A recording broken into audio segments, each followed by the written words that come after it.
Triple B's Tees offer custom shirts and logo designs for all your apparel and merchandise needs, offering a variety of shirts, hats, hoodies, tumblers, and koozies. Triple B's will work with you one-on-one to personalize and perfect your logo. With over 5 years in the business, 20 years in the sport, they live for Demolition Derby. Chunk and his crew can bring your imagination to realization with zero limitations. So for all your badass tees, choose Triple B's. Ladies and gentlemen, Hard Nosed Derby Podcast. Oof. Tired of shit. O-H-I-O. Dude, King of Ohio. Let's jump right to it. It did not disappoint. No. Nice smooth 8-hour drive. It really was. Except for some bad, shitty roads. Dude, we've traveled enough now, and you know just as well as I do, they're all fucking shitty. Yeah. Nice, like I said, nice smooth 8 hours. Honestly, coming home felt faster than getting out there, which I guess we were excited, you know, and shit. Oh, the anticipation. Yeah. And then we were tired as fuck on the way home, so we weren't even paying attention to driving home. No, just give me the fucking house. I just want to go home. Let's just get to the house. Get out there Friday. We get to the hotel. This we got a story for y'all. We get to the hotel, and I called Dustin. I'm like, hey, what's up, man? He's like, y'all out here? Yeah, we just got to the hotel. He blah blah blah. Let me talk to him. Got us checked in. He's like, we're doing press conference at 3. Get over here. Mind you, we pulled in and got to the hotel at 2:20. Yes. Yeah. I'm like, yeah, okay. So I told Derek, I was like, oh, we gotta get to the fucking track. So we literally chucked our shit in the hotel room, Changed clothes and rolled. hauled ass. We're on grounds at what? Probably 240. yeah, something like that. Yeah. And meet up with Dustin. He's like, hey man, I got y'all a golf cart. You know, here's where to go get that. We went and grabbed that. He's like, go look at shit. All right. That's whenever I knew we had a fucking party on our hand. We went and looked at the King cars first. The facility was badass for Dude, the fairgrounds. Fucking baller. Yeah. I was upper level baller. yeah, dude, the size of their fairgrounds was Paris. The entire. The town. Yeah. Yeah. Yeah. Buildings among buildings. No among shit. Buildings. I'm not exaggerating, I don't feel like. Yeah. I don't know how many buildings were on that son of a bitch. Seriously, from Walmart, and then, see, that went way the fuck on past the track on the other side. I'm telling you, I think it's the same, it's roughly the same size as Paris. But we get there, and, dude, these facilities are fucking phenomenal. Yep. The seating, ridiculous. You can see everything. Yep. Welcomed with open arms, just like everywhere we go. The shit is so humbling, honestly, if you step back and look at it, because they were like, what do y'all need? We're like, fuck, I don't know, a beer? I take a beer. Yeah. But anyway, we get there, they throw us right in on this shit. Mm-hmm. Made it a little easier. The people that we were interviewing, we knew a few of them. Yes. And we knew the guys, some of the other guys that were asking questions. Yep. You know, Fatty. Mm-hmm. You know, we got to cut it up with him a little bit. Tory. That dude's fucking crazy. He's crazy. He is 100% legitimate. That crazy. was my first time actually getting, like, I've met him before, but like that was my first time actually getting to hang out with him. And wow. We turned up. It's all gas and no break. 100%. I mean, I fit right in, I felt like. Drivers, everything is so professional out there. Well, dude, we were standing in there doing the press conference thing with just Pete, JT, and Chad. Yep. Like that's where everything started. Mm-hmm. And we got to go in there, and I asked them about their drive style. Because there was 3 different drive styles there. We got to see all 3 drive styles come out of each person. Oh yeah. But everybody has heard about this big 3. Yeah. I mean, unless your social media is stupid. Well, dude, it doesn't have to be just social media. Like our fucking podcast. I'm pretty sure it's carved in rocks. Yeah. Places. But what was cool, as soon as we were done with those 3, they brought 8 different guys in. Yeah. Jason Dials, Dan Mars, John Brian Rutherford. Yeah, Brian Sherman, Brady Allen. We'll get back to him. Zach Eaton. Yeah. And so we got to converse with them, ask them guys some questions. Yep. And you're right. I mean, it's humbling as shit to be all the promoters that we work with treat us awesome. Well, like that's what just gets me. Like we're fucking nobody. Compared to these guys, we're nobody. And we're standing there giving interviews and shit with Fatty and Tori and like these guys that people they know these guys. Mm-hmm. Like Jason Kinnaman was there.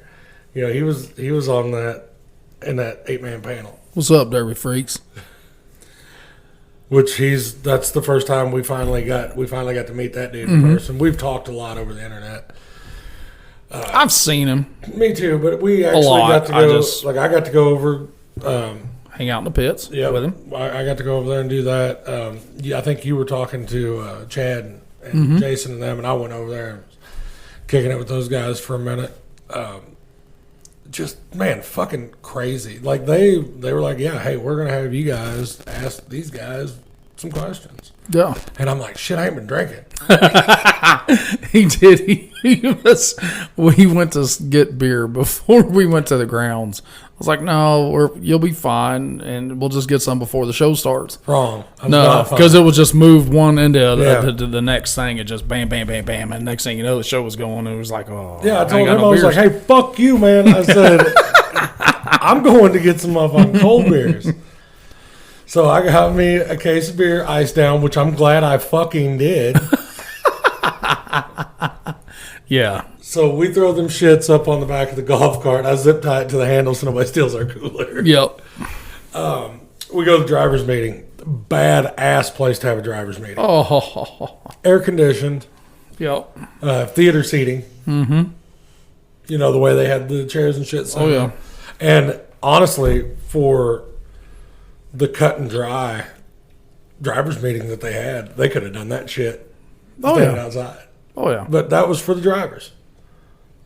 And the 2 guys who walked in directly. We kind of knew what was going on. Nobody else really knew what was going on. We're standing at the back of the room listening to the driver's meeting. I go, hey, Derek, look.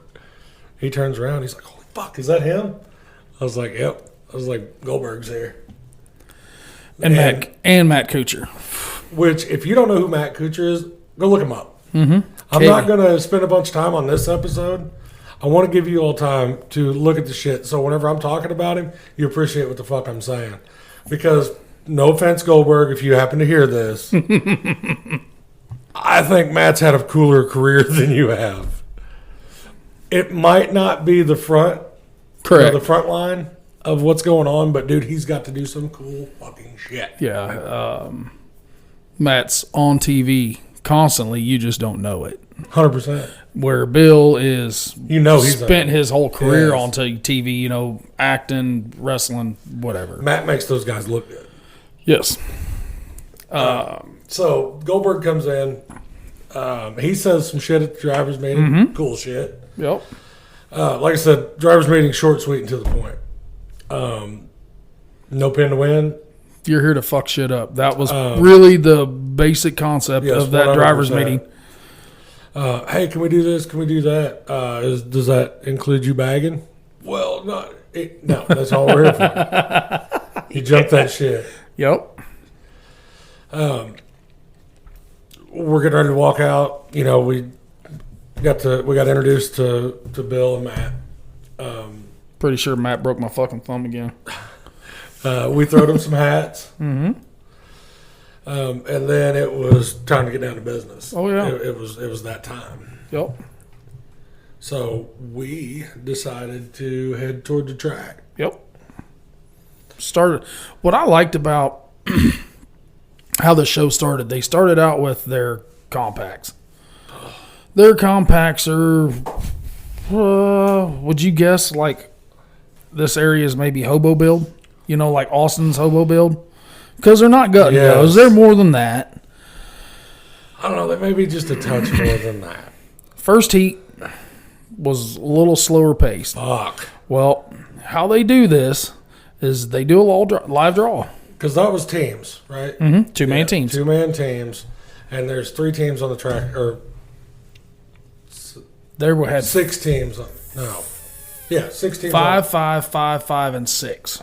That's what it was. Okay. Were you guys even there? We were. Dude, this is like a format nobody's ever run. So, out of those 5 teams that are on the track, each team has different colored pillars and sticks. Yep. You can only hit your color. Yes.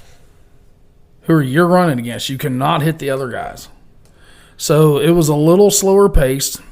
They went to draw the second set, and Dustin said, "We're not here to patty cake shit.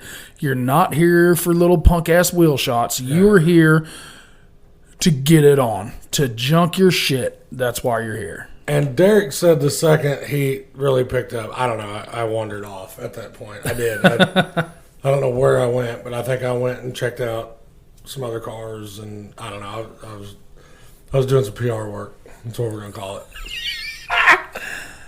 PR the shit out of them fairgrounds. But after that first one, they did pick up. They picked up. But man, they were doing the compact shit that I don't like. Limp mode. Not so much in the heat. The fuck they weren't. They were getting hot, and they were getting hot. And the track was phenomenal. The track was a big fucking that was square, a hard, sticky whore.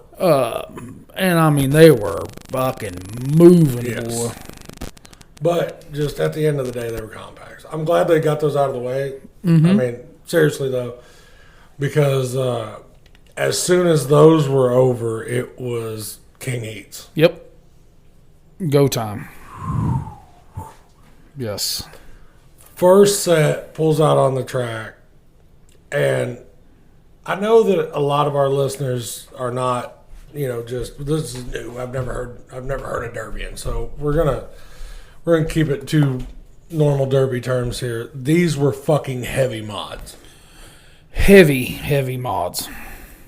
Like in between a mod and a 5-foot car. They were fucking stupid. Because if you listen to a lot of those guys out there, they called them kicker cars. Mm-hmm. I mean, that's what they call them. Yeah. Fuck, there was some nasty shit out there. It come down, but they were bending too. But they were running 2 tanks into each other. Something had to give somewhere. We saw bumpers break. They were breaking 1/2-inch bumpers. That was a ham on the front of Pete's car that he broke. That was a 1/2-inch ham, gusseted, stacked, fucking 1/2-inch ham bumper. Yep. Yeah. Whew. And Brian Schumann, he broke almost the exact bumper in the exact same spot. Yep. And it's not like it was a weak spot. It wasn't a complete ear. It was dead in line with the course support spacers. Fuck. So there's still a shitload of pressure right there. Something had to give, and the frames weren't going to. No. I don't know anybody that watched it. I'd never seen one car nose up. Nope. You saw separation. Yep. Like hood to bumper separation. Yeah. But I never saw anything just go tink. No. And you weren't going to. I looked at those cars and... Oh. Fuck. Yeah. And whenever I say heavy mods, like this comes back to the old school shit that we used to see in the outlaw classes that, people weren't asking, what motor was in them, whatever. They were asking them how much they fucking weighed. Yeah. And Pete run his across the scales. And it weighed 86 and change with a 9-11. That wasn't old iron. No. Like Sean Porth had a wagon. No telling what that sumbitch weighed. We did get to see some innovative shit out there. We got to see Markley in a ribby. Yes. Yeah. After I read the rules, I understood why I did it. And it pretty much paid off. And Chad actually told us why he did it. Well, I asked him. I was like, hey. Yeah. I said, I read over the rules, and I see you're in a boat tail. I was like, is this why you did this? Yeah. I was like, well, it makes sense. I mean, he could make the ass end of that car with their rule set hard as a motherfucker. Stupid hard. Like he even told us that it should be harder than his wagon's ass end's hard. And that's hard. Well, I seen some shit bend out there that I've never seen bend before. I watched them. They were bending T1 in the humps. Yeah. I watched a rear frame rail invert itself that was plated. Yeah. Now, I know that shit you couldn't see from the stands and you couldn't see that shit on TV, but, I mean, we're talking whenever this shit was bending, it was bending. Yep. One class that I really enjoyed, and you did as well, is their street stock class. Which is not street stock. Hell no. What you hear us talk about is not street stock. That's that difference between Ohio and us, yes. Or farther west. What I would call that class is hobo. That is non-motor swap homo. Yep. Hobo. Robbie. Yep. Crittenden actually wrote the rules for that. And we're talking motor to car. You can change out a few body bolts. You were allowed 4 body bolts. All thread. Yep, and it had to be Ford to Ford, Dodge to Dodge, Chevy to Chevy. He, like, in the Fords, you could have put a 9-inch under him. Mopars, 8 3/4. It's a little lighter than I like.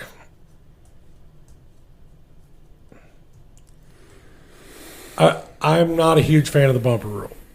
Yeah.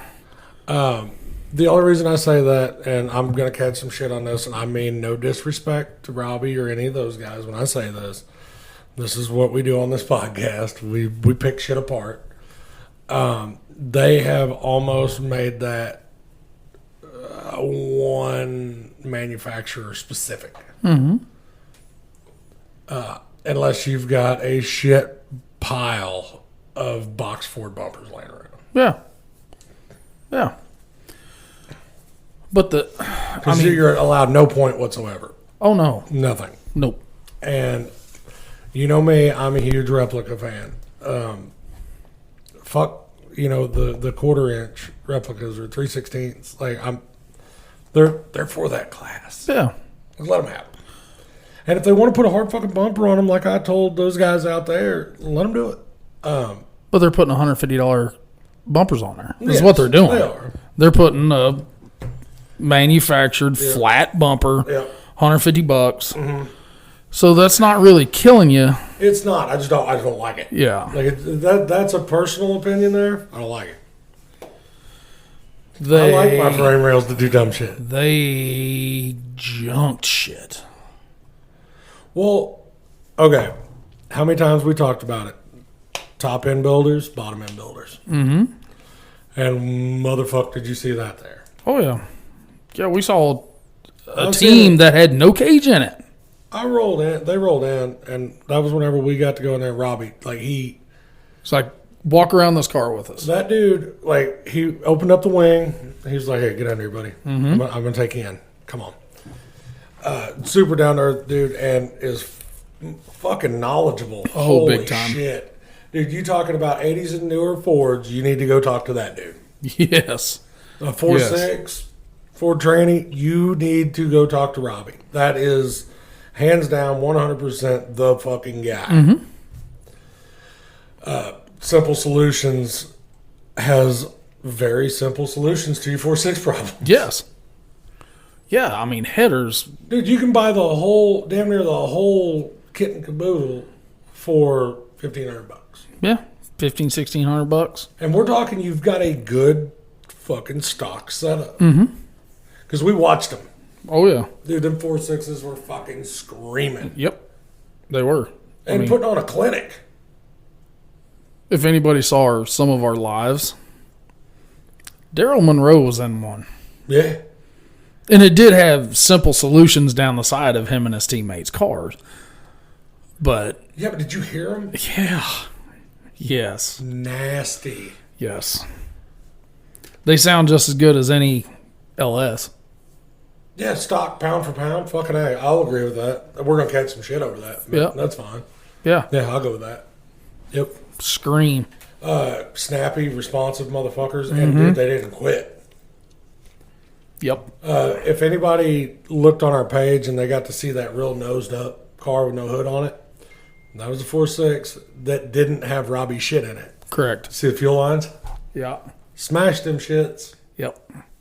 Well, that car was so bent. I mean, straight rails dumped on it. I mean, it just couldn't go up no higher unless it just ripped the rails off of it.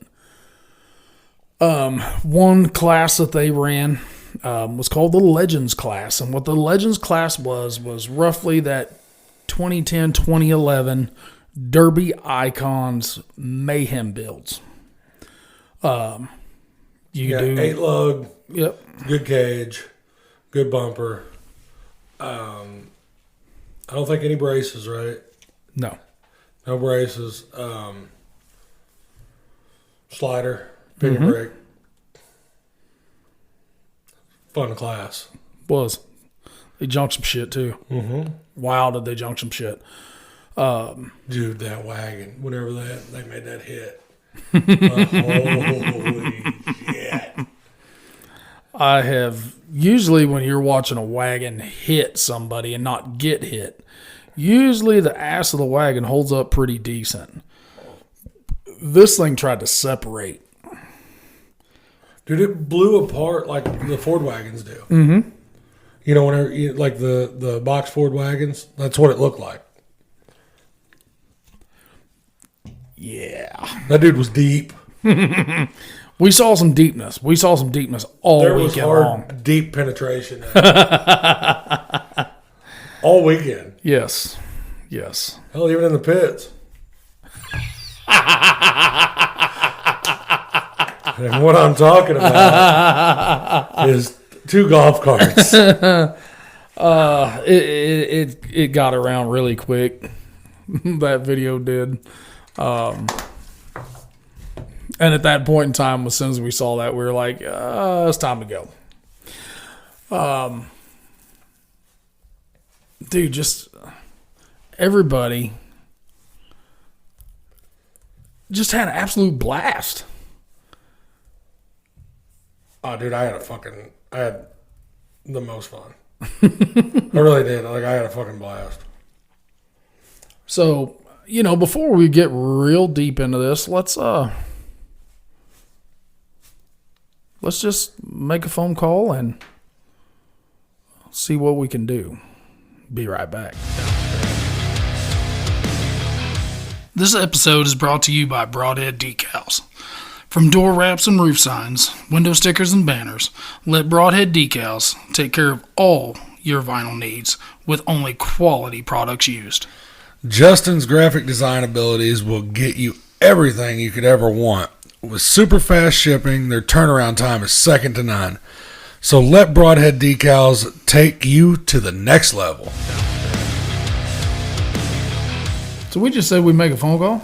Yeah, here he is. How about Triple D Entertainment's one and only Dustin Woods? What's up, dude? What's going on, guys?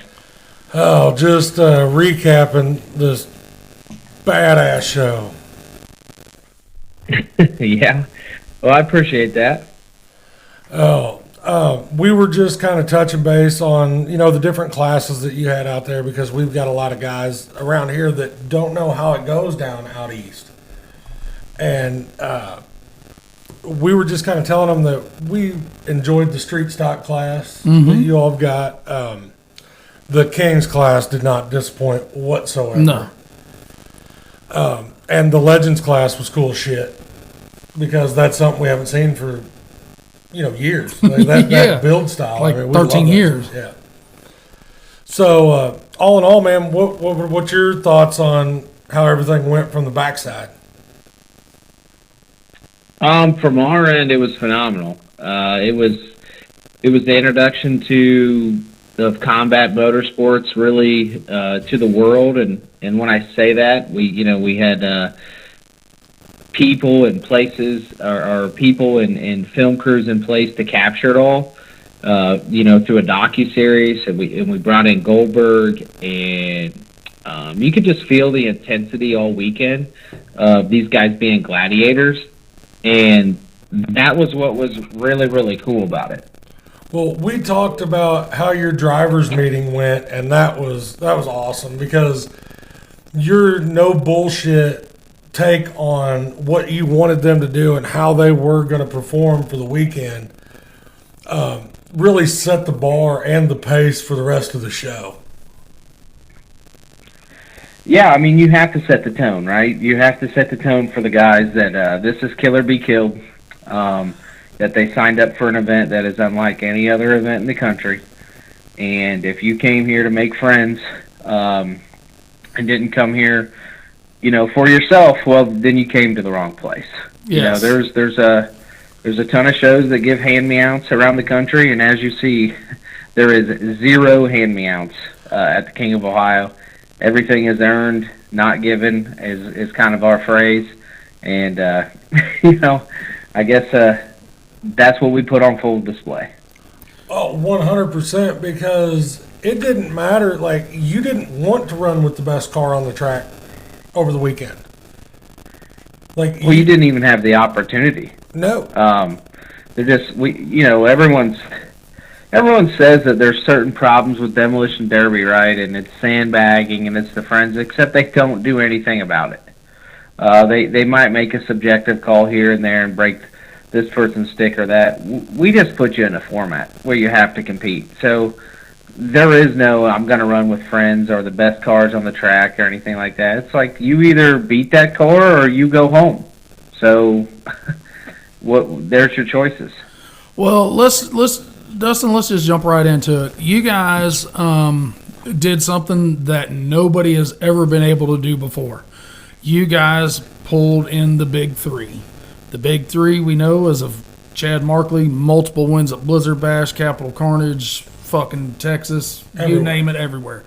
Pete Hansen from Pennsylvania has won everything. Except for in Ohio. And then Mr. JT Hildebrand, who was the King of Ohio in 2023. You put these guys together for a heat of kill or be killed, and you're only taking one. Did that heat live up to all of your all's expectations? Personally, it lived up to, from what I've seen. I didn't see any negative on it as far as not living up to the expectations. I think those guys went out there to perform. I can tell you in the inspection process, they raised the bar as far as that went. So I knew kind of the level that these guys were on. I mean, Chad does Chad things. Everyone knows Chad is Chad. And he might look like he's bringing a knife to a gunfight, but somehow he's still always there. Yes. But the other two, I mean, they pushed the envelope in inspection, and you just kind of knew that, you were at the top of the game. And, one thing throughout the weekend, and I'd like to get your guys' thoughts on this too, is what I saw us be able to bring out a different level of skillful driving and elevate the sport within that group than I've ever seen. Is that your guys' take on that? Did you see that? What's your thoughts? What you just said is a complete understatement to what we got to see on the track. What you normally see in a derby is you'll see one or two guys driving stupid hard. You'll see two guys over here bagging. You'll see another guy over here that's, hiding, more or less.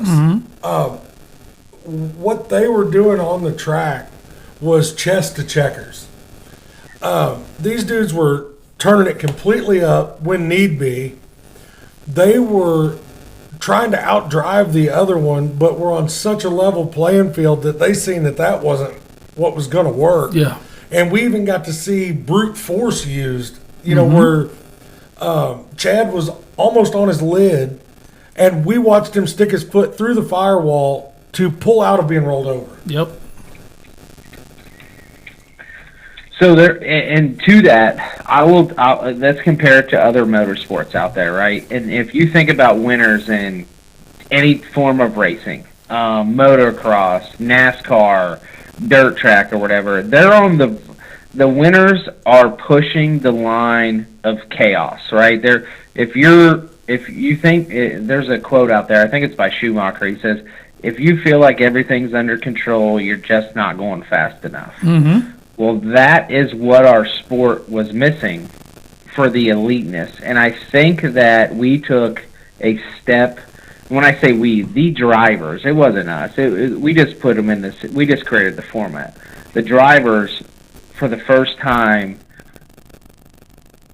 showcase that, if that makes sense. Yeah, makes complete sense. What was crazy to me is all of them, those three guys were they're so good at what they do, is that you never seen them lose composure in that heat. Oh. Not one time were they out of control and did not have control of their car. Now, they might not have had control of the situation because it's Demolition Derby, combat motorsports, you can't control every situation. But, whenever Pete got slammed against the wall and it bent that wheel, that dude was willing to melt that motor to the ground. Mm-hmm. For heat. For heat.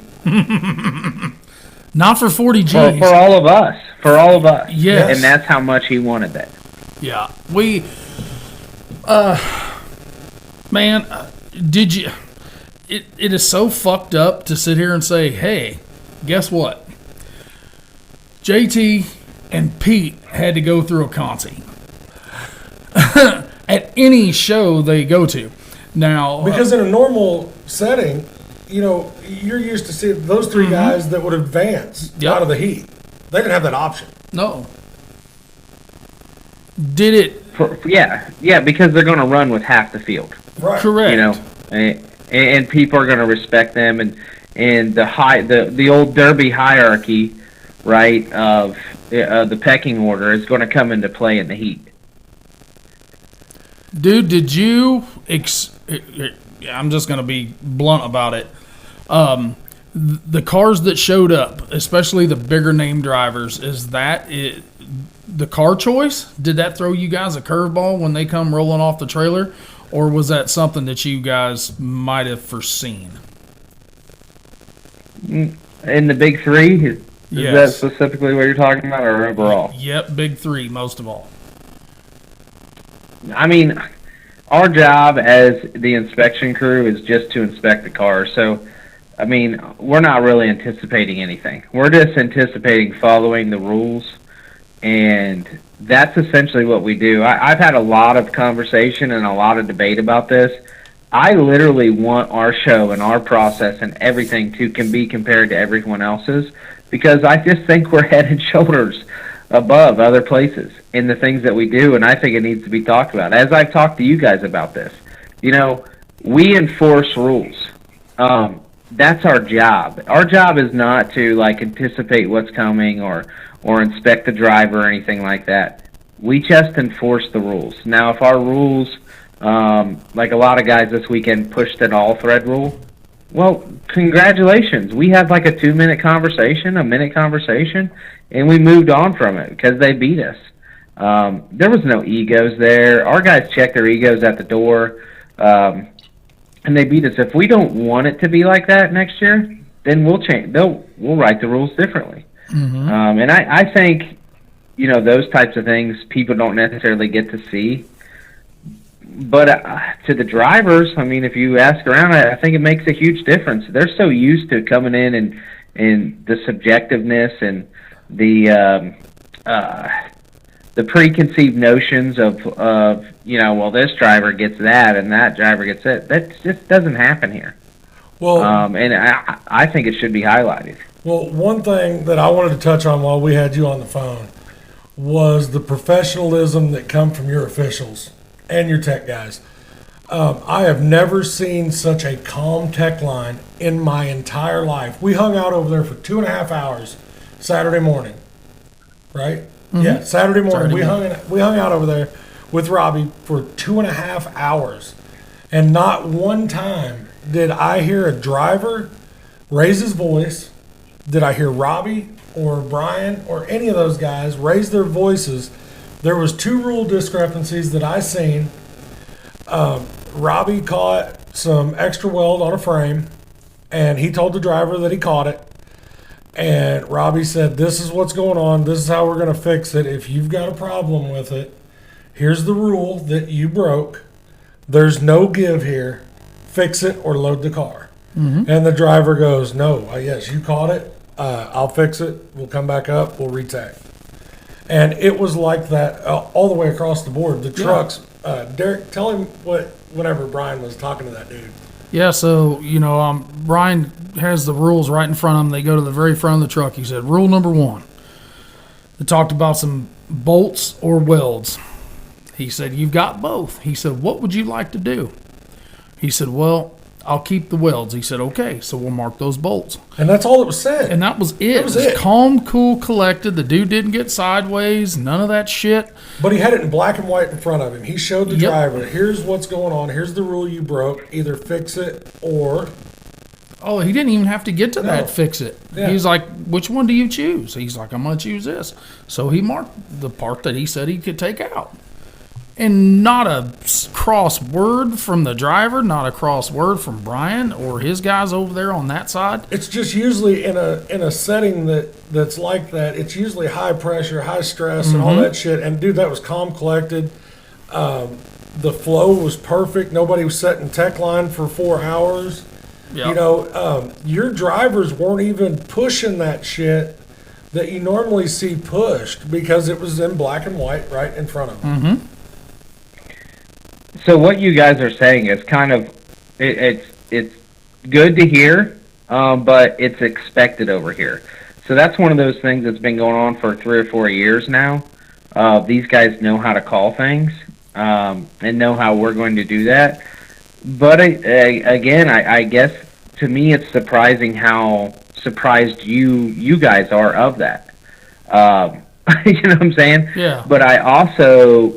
And I guess that's a telltale sign that it doesn't happen other places. But I also think that the calm inspection process and all that is because when we set out on building King of Ohio and then obviously demo and all that, we wanted to get the right people involved. And quite frankly, there needed to be a culture shift in Demolition Derby. I know people will say, oh, here we go, I hate Dustin or this or that because, he doesn't like Demolition Derby. No, we just want the right people. And you guys saw what that does. Because there should be no, just like craziness going on. I have some other verbiage I could use, but I'm not going to. Going on in inspection. It should be respect, and what we've developed here is we've developed a culture of respect. We respect them, they respect us. And there's literally nothing intense about it. Well, it is. We've been beating our head against the wall for 4 years to let everyone know that's how it is. And now more and more people are experiencing it. You guys are talking about it. There's nothing intense about it. Well, and you're talking about it's the highest paying single show in the country. and it's not intense an inspection. What's going on here? Well, I know that one thing, another deal, and there was multiple examples of this, but this is the one that I guarantee you everybody that was watching seen. And that was whenever Mr. McGuire come across there and smoked John Rutherford in the driver's door. John didn't freak out, first off, as a driver, because he got hit in the driver's door. And I understand that, the stakes were high in that heat.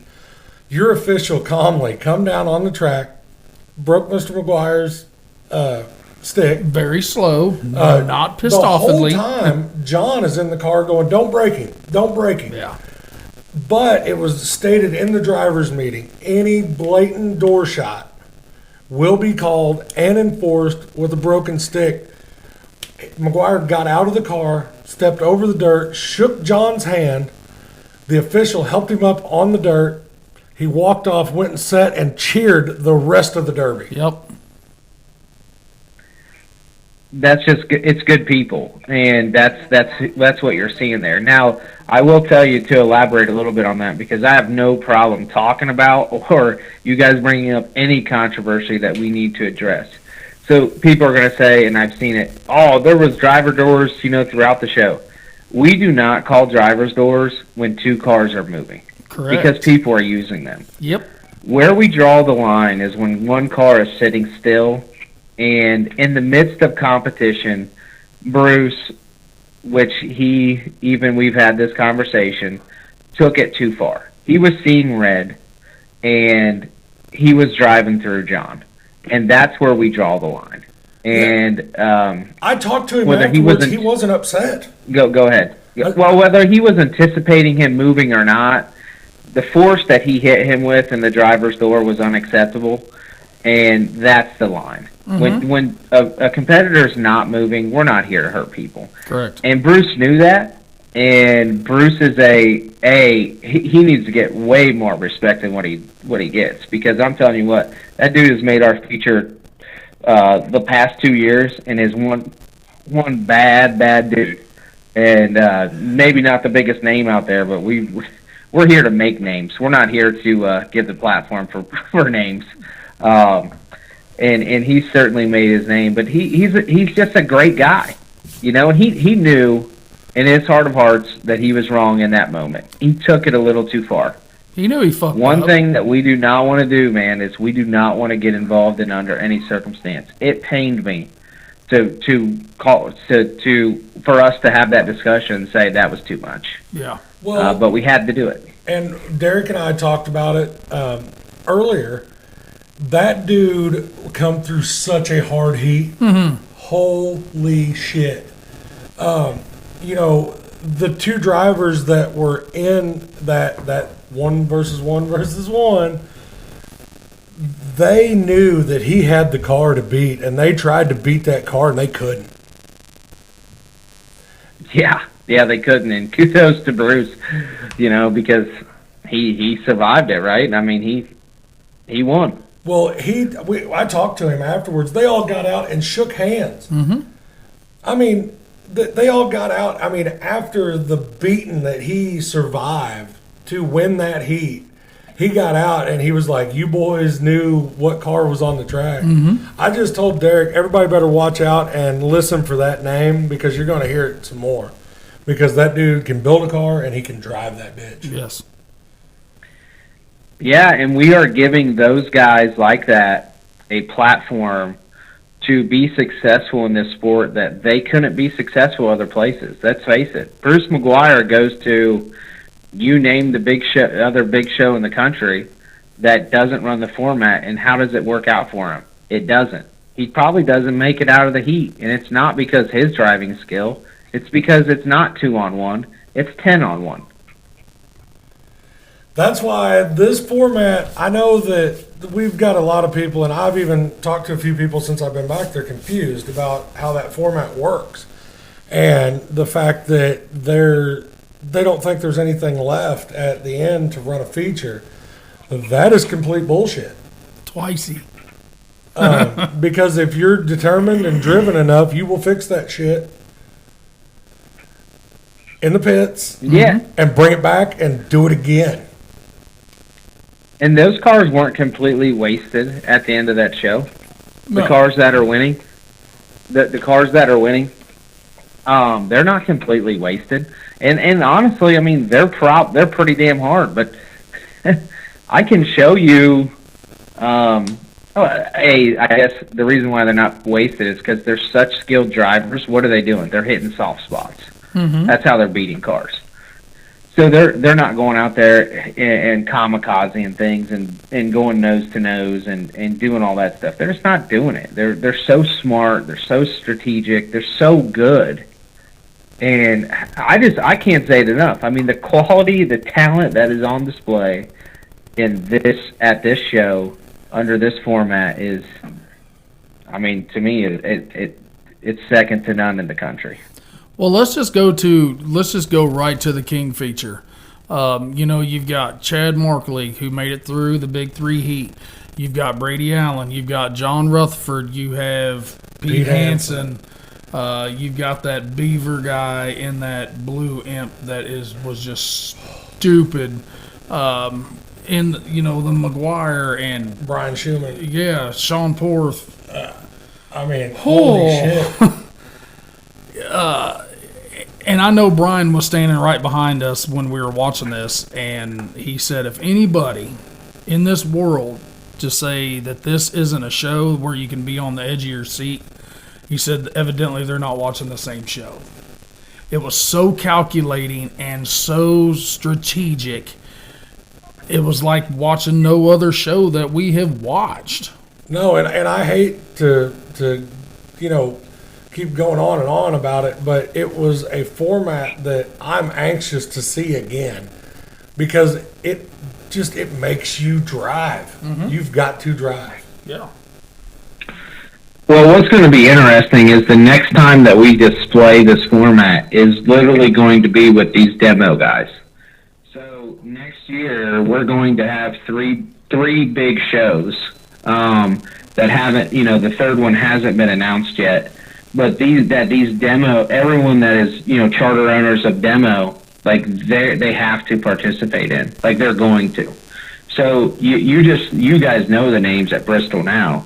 Think of all of those guys joining this list of what you just said. Yeah. Like I said, to say I'm excited to watch all this play out is an understatement. Yeah, man, it's gonna be a rocket ship. I mean, have we even talked about Goldberg yet? No, I was getting ready to ask you. Goldberg was there, man. Goldberg's freaking. You guys, I think you guys drank beer with him, right? Yeah, yes. He was drinking in my cooler, and then he told me to quit feeding him beer because I was going to get him in trouble. It's to the level when you turn around and you've got Goldberg, who has been in the spotlight since late 90s, and then you have his counterpart of Matt Kuchar, who has worked in the shadows his whole life, but knows exactly what he's doing, knows exactly what he's talking about. These two guys would sit there and they hung out with us for most of the night because we weren't fucking with them and wanting pictures and autographs and all that stuff. But the second part is that, Matt was like, hey, what are we working with here? Yeah, Matt and Bill actually at one point, they were like, hey, you all been around this shit. Come over here to this car. We got to know what's going on here. And, they were looking at the different stuff and especially, like in Pete's car, they were wondering, down tubes and stuff like this. And they went over to Chad's and they were like, why is this all so different? And, then they go over to JT's and they were like, what's this, and this? And it was so awesome to explain that these drivers build on everybody's build style is different. Mm-hmm.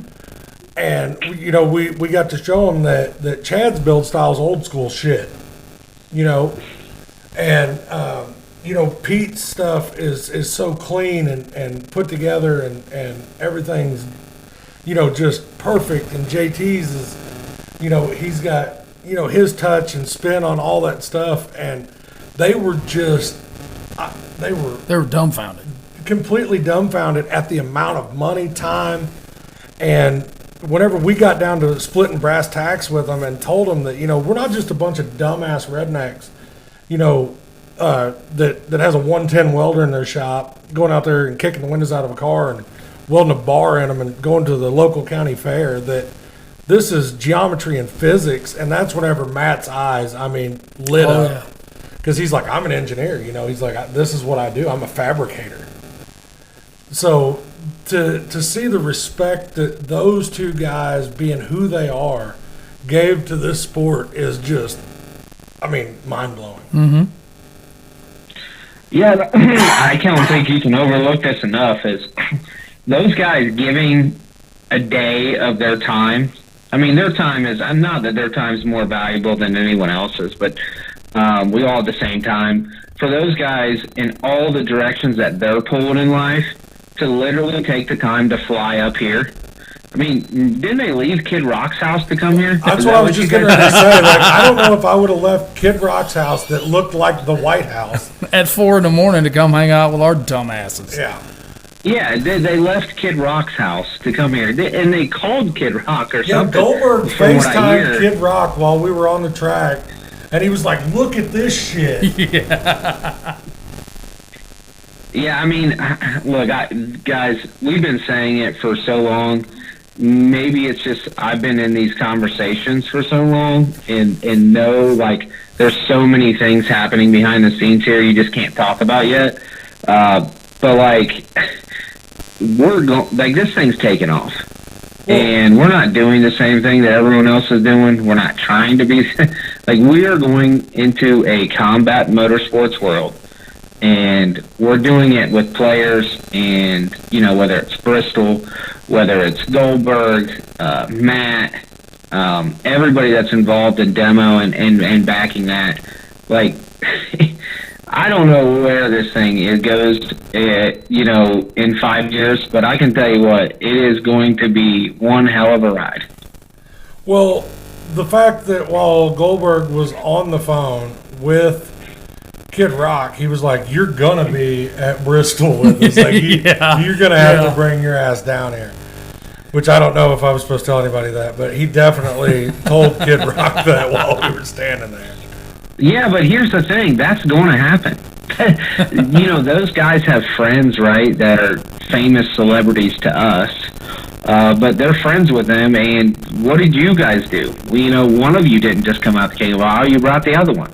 Because you hang out with friends, right? Mm-hmm. And that's what they're going to do too. I wouldn't be surprised if we're not sitting around a fire drinking beer and Kid Rock's, got a guitar or something. I'm not saying it's going to happen. I'm not guaranteeing it's going to happen, but it wouldn't surprise me at this point. But we're still drinking beers with them. Yeah, and I'm not one that gets starstruck, and I think that's what kind of Goldberg was talking about whenever he kept coming over to us. He's like, but it was so cool to actually get to see them relax. Mm-hmm. You know what I'm saying? Whenever we were finally the Derby was going on and shit, and we were all standing out there watching it, and Goldberg didn't have a bunch of people. He wanted to talk about what was going on. He wanted to know. Yeah, he wanted to learn, and it was just it was fucking cool, is what it was. Yep. And to get it to watch him drive that car and watch him, he had I call it the Grinch smile, because that smile started at one ear and stopped at the other whenever he finally pulled back in with the car. And he was like, it bounces. And I was like, oh, yeah. Yeah, we forgot to tell you that part. Yeah, we were like, that bitch is solid, front and rear. He's like, there's no give to it. He's like, I had no clue. Yep. Yeah, man. And you know what? It's kind of weird is it feels like the norm, and it doesn't feel, I obviously talk to Bill pretty frequently at this point, but to call him Bill is weird, okay? Or it was weird at first, but it seems like the norm. You guys, the way you guys are talking and whatnot, and the conversations you guys had, we're not fanboying, we're not whatever. It just feels like the norm. Hey, come in and take a look at us. Mm-hmm. And guys, I think it's going to be the norm. Like, I don't really think. I know it's going to be the norm. Hanging out with those types of people, introducing them to our motorsport, our combat motorsport, is welcome to the rocket ship. Welcome to the Thunderdome, bitch. And then, like, and hey, and I want to say one more thing. Is like, and we don't just talk about it. Like, there's a lot of people that talk about it out there. We are about it. Oh, you know, we get it done. And I know that there's a little, people always have their opinions on us or demo or this and that. Well, one thing that we are is we get it done. And when we say Goldberg's going to be there, guess what? Goldberg was there. You know how many times it's paying this money, it's paying this money. When we say we're going to Bristol, we're going to Bristol. When we say we're going to the motorsports world, we're going to the motorsports world. When we say we have big sponsors, here's the sponsors. Like, we don't have to we're not lying here. We're not this, that. Like, we get it done. Well, that's what I was going to bring up before we let you go. The PRI cooler guy, Todd. Mm-hmm. We got to kick it with him, drink some cold beers and whatnot. Actually drank a couple cold beers out of a PRI cooler. The cooler that he gave Goldberg, that custom cooler, that's so badass. So badass. And the quality of his shit, and to get him on as a sponsor is, I mean, that's fucking... Dude, we did a little commercial with him, kind of not even really a commercial. We just wanted to talk to him, and he was like, hey, what if I just give you guys a cooler to give away? And we're like, what the fuck? So he's like, let's do it.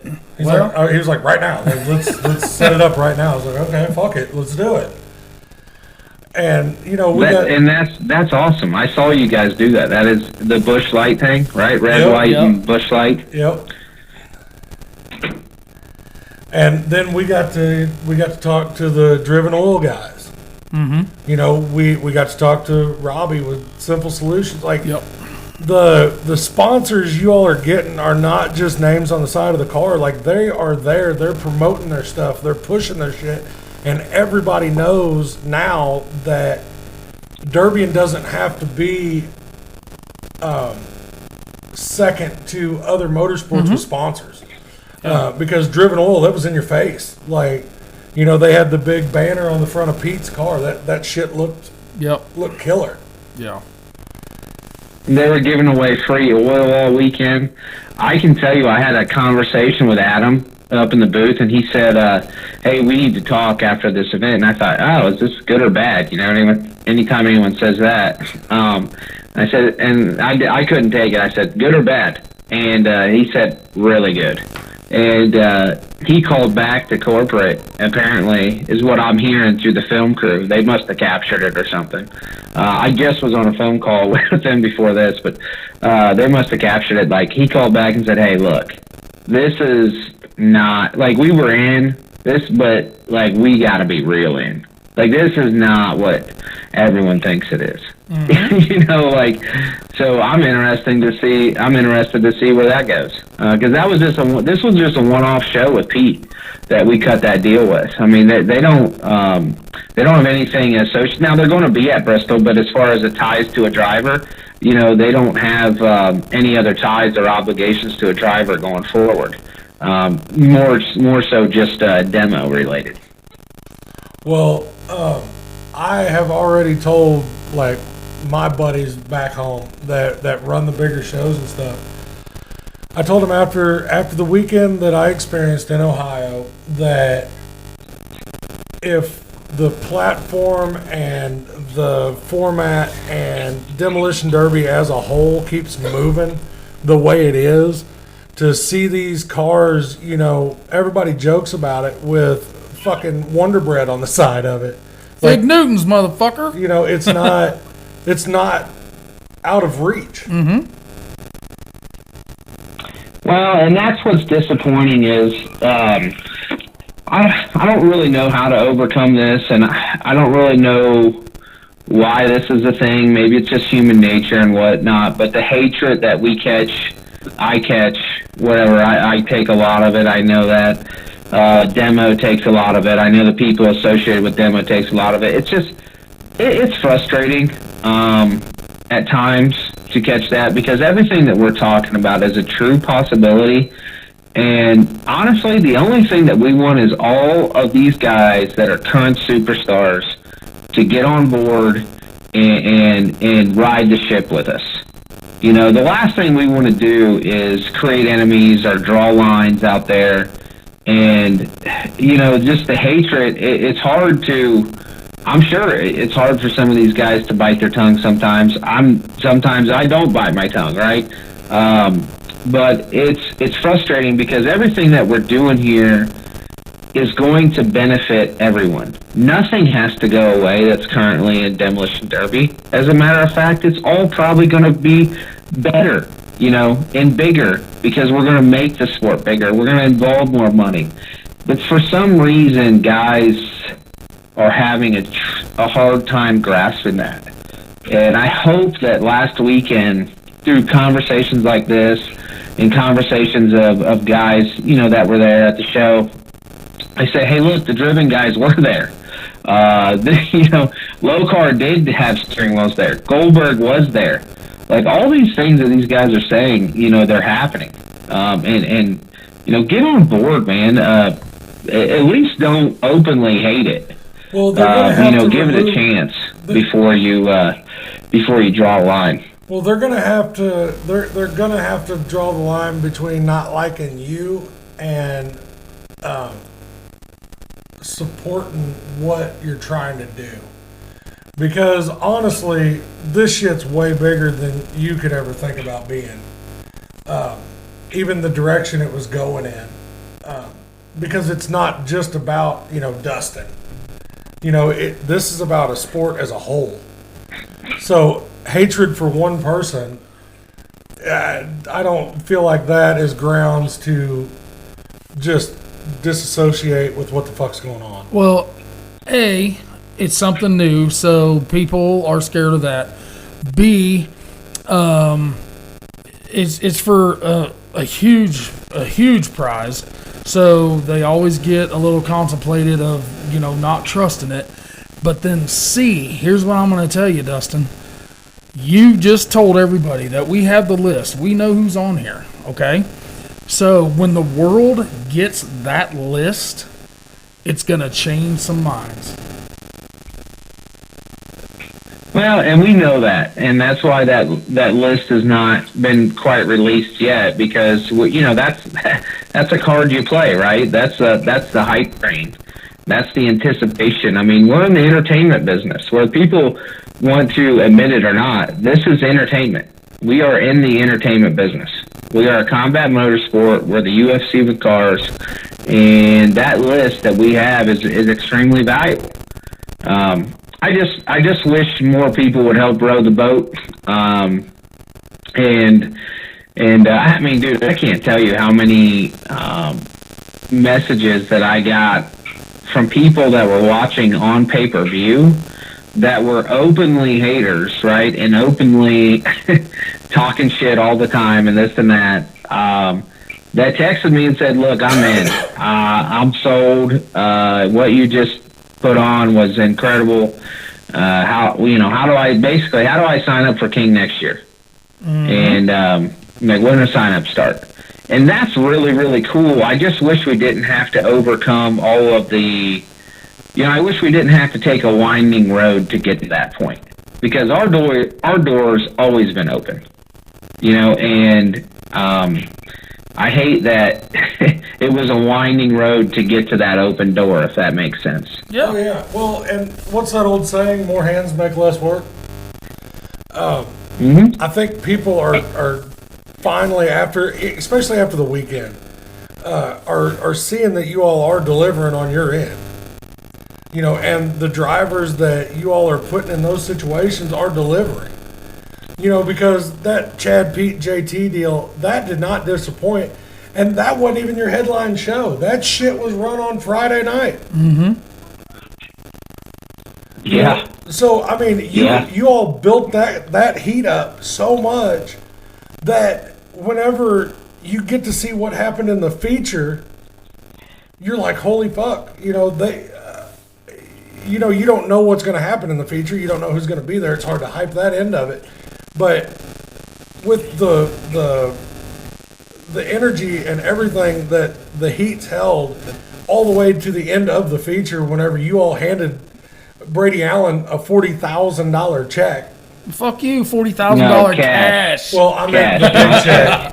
The big he check. was meaning the Happy Gilmore check. I wasn't going to tell everybody that Brady was walking around. I didn't want to get that confused because some people like to talk trash, as you know. No, so I watched Chad Markley walk out of there with a manila envelope that had 4 G's in it. I held that manila envelope, and it was a thick bitch. So, I mean, that's the thing, you know. You had Brady Allen coming in, a local guy who ran top 2 at Bash for Cash, and he pulls off a $40,000 win, his biggest win to date.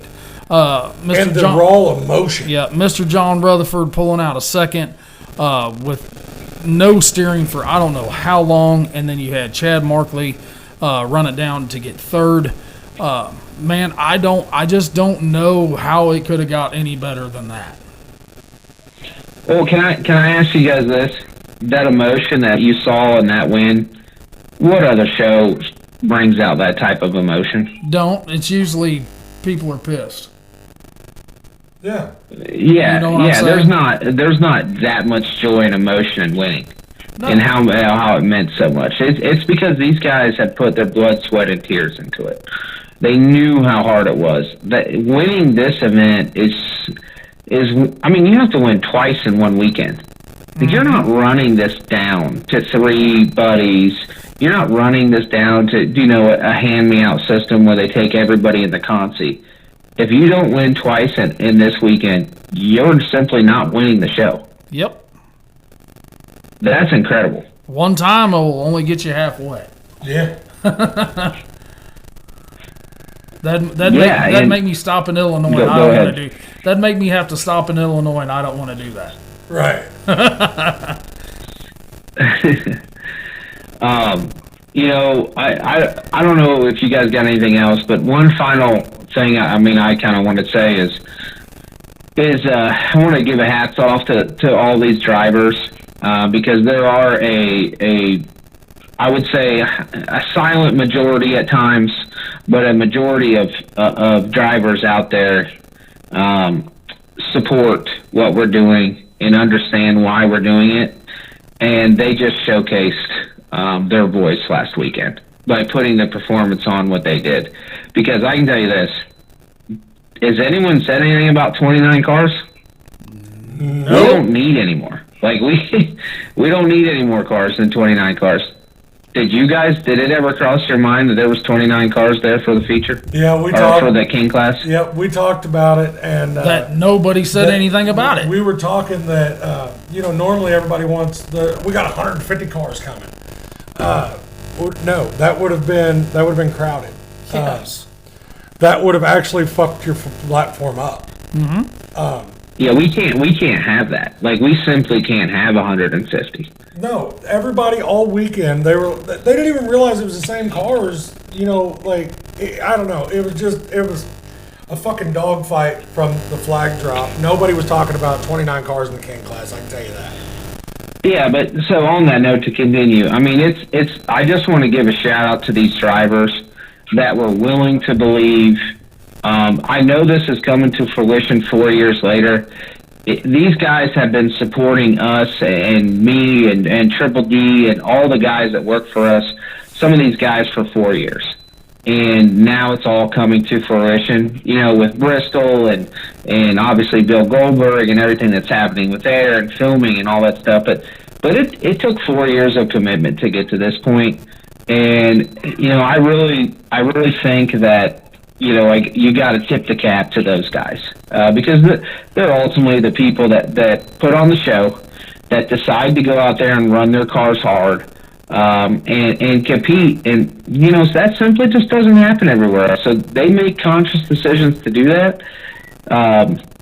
Obviously, we put them in a position to encourage that. But hats off to these guys because I'm telling you right now, this past weekend, they just moved the needle of this sport a couple notches. I'll completely 100% agree with that. Yes. Well, man, we appreciate you letting us come out and do what we do and watch you all do what you do. We got to meet some badass dudes. We got to drink some cold beer. Got some good food. Yep. It was a successful weekend for Hard Nosed Derby Podcast. Yes, sir. Well, I thank you guys for coming out and being willing to make the trip. And I know I'm sure you guys probably took off work or whatever you guys did to do that. You guys didn't have to do that. And I tell you what, it meant the world to have you guys out there, and rather than to talk about it, to just show you, hey, this is what it is. This is what we do, and you got to experience it in person, and that means a lot, man. Thank you guys. Well, we appreciate it, man. You get some rest, get recouped after that hard ass weekend. Yeah, absolutely, will do. Brother, man, we appreciate you, dude. We'll give you a shout. All right, thanks, guys. Later, buddy. Well, I told him we weren't going to bother him, but for about 20 minutes, that might have went a little over. Well, fuck, man. There was so much cool shit that happened out there. There was, and we don't even have enough time in an episode to hit it all unless we have 3 hours. But yeah, did you see the look on her face About the Kid Rock thing? about the Kid I Rock haven't told the part? old lady yet either.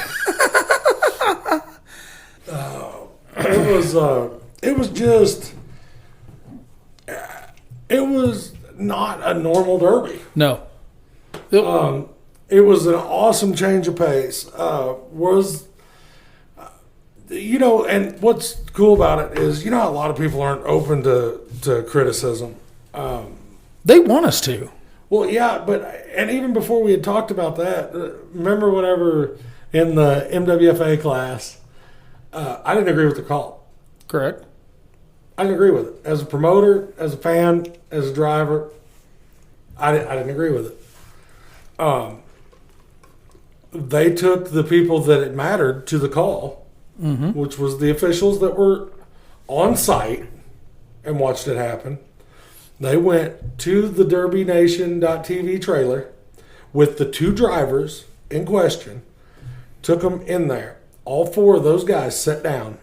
They rewatched that 3 times. Mm-hmm. And they made their call on that. Nobody come out of that trailer mad. No. None of them. I was madder than the dude just because. Because you were wrong, bitch. I still wasn't wrong.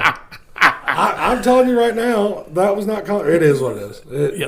But here's the deal. They gave them a reasonable fucking solution instead of everybody being on the track mad as fuck.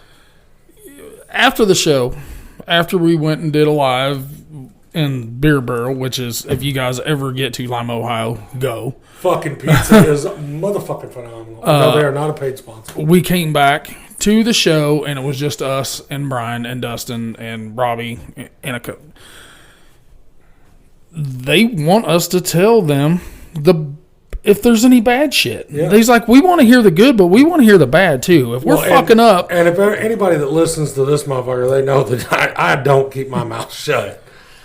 But they were in the spot where, tell us when we're doing good, but tell us when we're doing bad so we can change it. Right. So we can get it figured out for the next step. Yes. And not very many promoters do that, if any. Well, no, they don't want to hear it. I know whenever I was promoting, I didn't want to fucking hear it. No, you didn't want to hear the bad. No, get fucked. Get away from me. They take it with strides. I will give them that. Oh, yeah. Because there was a couple people that, they talked to them, but it was. I'm telling you, the atmosphere was like nothing I'd ever seen. It was like being out in Utah. I'm not gonna lie. As far as the atmosphere, the crowd interaction, the respect, the sportsmanship, it was. We're doing something wrong in the Midwest. Yeah. I don't know what it is, because there's 2 different formats that I'm talking about there. There's East Coast, there's West Coast. And we're doing something wrong in the Midwest. And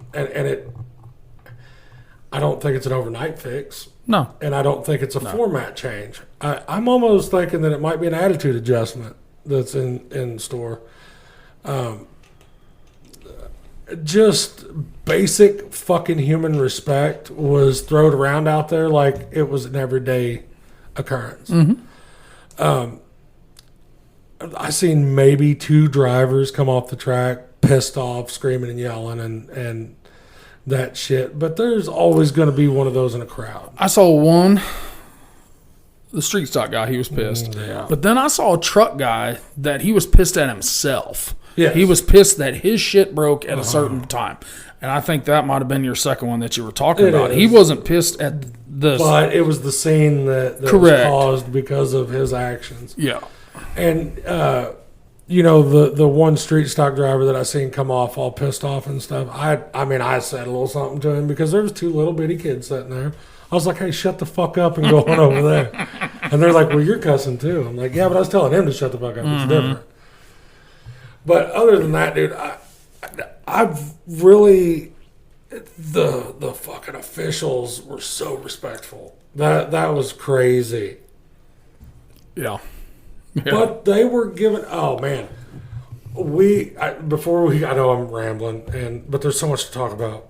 I've got to give it up to fucking Jason Dials, one of the baddest ass self-control moments I have seen in this fucking sport. And I don't know if anybody's ever said anything about it. Like, I don't know if anybody's talked about it. You seen it. I saw it. He was 100% legit. Committed. Foot to the floor. And he was already over halfway to where he was going.